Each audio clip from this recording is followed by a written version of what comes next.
now how to make a music video on zero budget. If you can imagine this video you're looking right now at, I literally did within a day on $0.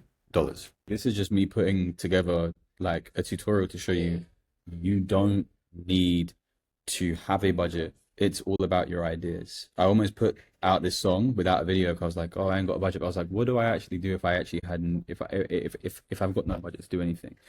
And I just tested some stuff out. I think CapCut is one of the most underrated editing tools out there. Everything you see down to the nostalgic filters, everything was done in CapCut. The only thing that wasn't done in CapCut that I've externally got was the speakers, like this thing that I did here. Like that was all I basically used. And I'm going to show you, let's just go down to how did I basically do the whole kind of white wall setup. Very simple. I literally recorded it in my bedroom, literally just me, literally just dancing, right? Doing this, like just trying to get a feel for what I was going to do. I didn't even have like any speakers. I literally on this iPhone, something that you can do is if you want to play music while you're also like recording, if you do it on the photos, hold this down and then you swipe up on here and then play recording. Such an easy little hack if you're like trying to film yourself for anything and you're not doing it in, what do you call it, if you're not doing it in on TikTok or whatever else. So that's saved me a lot of time. Shout out one of my friends, she put me onto a pretty big artist who, when she's trying to film stuff and repurpose it for Instagram as well as TikTok, she does that all the time. So yeah, so I basically just go here, I go to remove background, auto removal basically just did the work. Even if it's not like perfect, I don't care, dude. I'm like, it kind of adds a bit of the character to the fact that it's not real. Then like these filters are just literally just filters that I'd used in CapCut. So you got like reverse heat map that I've added there, HDR, I've used that, I've used this 90s filter, which are all in effects. That's basically what has done most of the lifting, and then everything else is pretty much just cuts.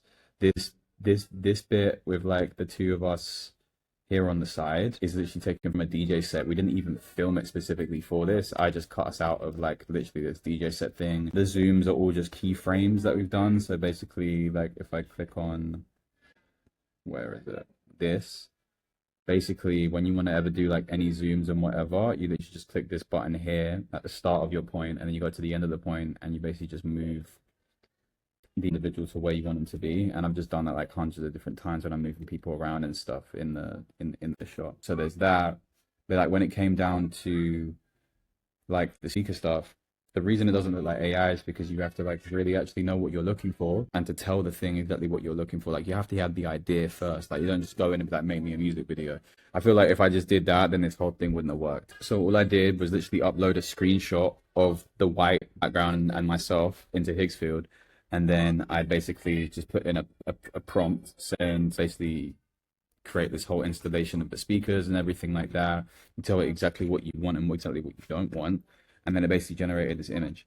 Then once it's generated this image, I've then gone over to video and I've gone to Kling. So you want to do this within, I believe I use, oh yeah, you go to the image and then you go to Nano Banana to basically make the image.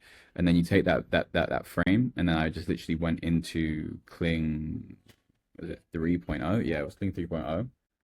So you take the image you've got, and then this is literally just the prompt that I basically used to basically do all this. And then it basically just gives you generations until you find what you want. Literally, this was the generation that it gave. I didn't like the fact that they were just quite dull with like how dramatic it was. So I just like moved around the prompt. Again, like you're just gonna have to play with these things. And then it gave me this and I was like, that's pretty cool. Then I just basically saved that, put this into CapCut, zoomed it in a bit. And then basically with just putting myself in the frame, you just cut everything around you, putting myself in, and the filters is what is making it feel like you're in a set. And this is like the first time I've ever done this. Like I've not even like used that before, but like I think a lot of people who are giving AI a bad rep are people who just aren't really using it creatively, or people who are bored and complaining about what it does to the environment, which of course is a big issue. But it's like, bro, you guys are literally buying like clothes off of ASOS and, you know, Shein that is literally like child labor or like burning fossil fuels every single day. So people just seem to be moving the goalpost whenever there's anything new in tech or they want something to complain about. But that literally is all I did. Everything else was manual. And I think the thing is, AI can really be used in a way to help bring ideas to life for people who, like, when people say, oh, it's taking like people's jobs away, I can hire someone if I wanted to. I don't have the budget to be like, to have someone do a whole 3D animation to do this. It cost me hundreds, if not thousands of dollars to get someone to manually do it versus like literally doing it myself. And this took me like maybe a day of like learning how to kind of like do this and like just also just trial and error, figuring stuff out. Like everything, all these are just effects that are literally in CapCut. But anytime probably someone hears CapCut, they're thinking it has to be like it's like TikTok and it's just dance infused versus thinking outside the box of how you can do it. Like you can even see in this frame, even though this isn't the part of the video that I used for the Instagram thing, you can see like the clipping, like the actual mask isn't perfect. Could I have gone in and like spent another like 30 minutes like masking that out? Sure. Is anyone noticing? Probably not. So I'm like, that's not what I really cared about. So for me, it was mainly like that's all I really did to basically do this, and it looks fucking sick. Do you know what I mean? Like, it looks great. No one's thinking that looks like AI because I've creatively used it to my advantage. Everything else you see is it still takes skill. This idea that like, oh my God, like AI is gonna is like is it's just all AI slop. It's like, bro, no one is looking at that and thinking that's AI because I've embedded real life into it also. And it's like it's creative. Like this looks like it's done in a studio, but it's literally done in my bedroom on zero budget, not even any lighting, literally just a light coming through my window. So that's literally how I did it. But yeah, if you want more advice like this and more help, I literally have a artist development community in the bio that you can be able to join. And I literally am helping people in it every single day, helping them get to their first 100K monthly listeners, millions of streams, helping them sell out shows and be able to essentially just save them a lot of money. So if you want the real source and want to be able to just work with me one-to-one and get on some calls with the rest of the group and ask me questions directly, join there.